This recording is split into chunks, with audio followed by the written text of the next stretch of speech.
Magandang araw mga ka-Inside the Story PH. Sa araw na ito, babalikan natin ang isa sa mga pinakamatinding trahedya na naganap sa kasaysayan ng sangkatauhan. Isang lungsod na biglang tumigil, isang sandaling nagdulot ng kamatayan sa libo-libong buhay, at isang aral tungkol sa kapangyarihan at panganib ng teknolohiya.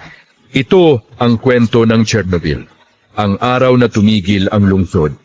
Bago ang sakuna, ang lungsod ng Pripyat ay isa sa mga pinakamasiglang komunidad sa Soviet Union. Dito nakatira ang mga manggagawa at pamilya ng mga empleyado ng Chernobyl Nuclear Power Plant.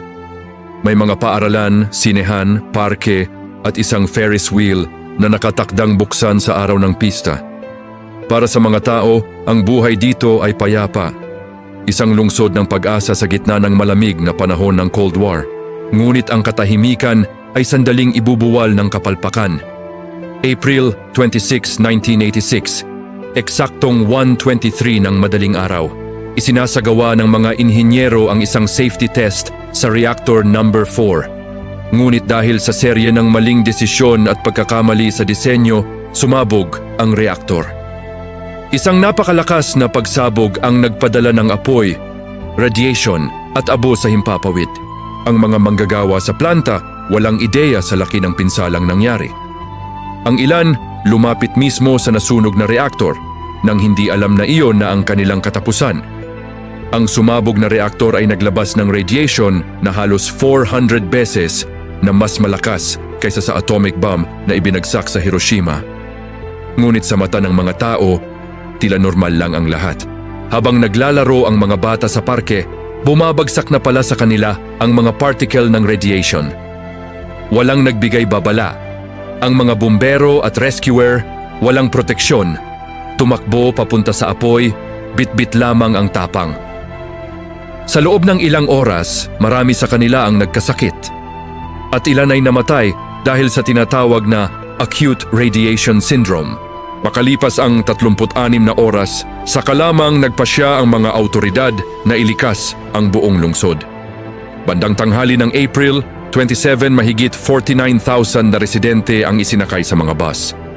Sinabihan silang magdala lamang ng kaunting gamit dahil babalik daw sila kinabukasan. Ngunit hindi na sila nakabalik kailanman. Ang mga bahay ay naiwan, ang mga laruan ng bata, ang mga larawan at mga alaala. Naiwan sa lungsod na ngayoy multo na lamang. Habang naglaho ang Pripyat, may mga tao namang hindi umalis.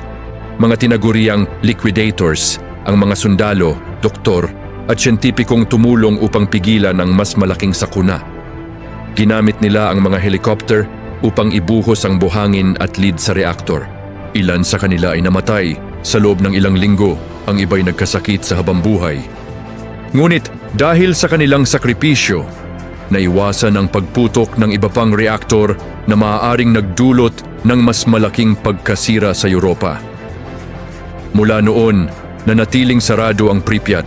Ang mga gusali ay nabalot ng kalawang at damo, ang Ferris wheel ay hindi na umikot, at ang mga kalye ay tahimik, para bang huminto ang oras. Ngunit sa katahimikan, naroon pa rin ang aral ng Chernobyl, na sa pag-abot ng tao sa kapangyarihan, dapat niyang tandaan ang kanyang limitasyon. Ang Chernobyl ay hindi lang trahedya. Ito ay paalala. Paalala na ang teknolohiya, may maring maging kaibigan o kaaway. Depende sa kamay na humahawak dito. Maraming salamat mga ka-Inside the Story PH sa pagsama sa isa na namang kwento ng katotohanan at aral. At ito ang Inside the Story PH, kung saan sa bawat trahedya may aral na nagbibigay buhay. Hanggang sa muli at alalahanin natin, ang kapangyarihan kapag walang kababaang loob ay maaring magdala ng kapahamakan.